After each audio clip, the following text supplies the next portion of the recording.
मनीष निज पेट पोषण पाई विभिन्न धंदा करे सत, किंतु टंकार द्वितीय रूप को नहीं छोट छोट छुआ मानक पाई चॉकलेट तैयारी करी चॉकलेट सह मुक्तरे नकली टंका ग्राहक मानक मनरे लोभ सृष्टि करुछि। चॉकलेट तैयारी होईछि केवल छोट छुआ मानक पाई। विभिन्न दुकान रे मिलुछि चॉकलेट, खाइबे छोट छुआ और चॉकलेट सहित पाइबे नकली टंका।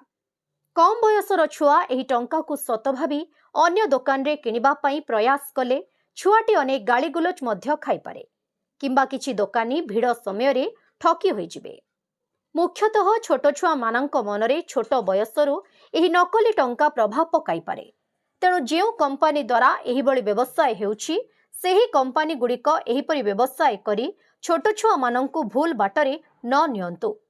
प्रशासन मध्य कटकणा करिबा जरूरी होई पड़िछि। नुआपड़ा जिल्लारू जगन्नाथ सागर रिपोर्ट, ओडिशा हाइलाइट समाचार।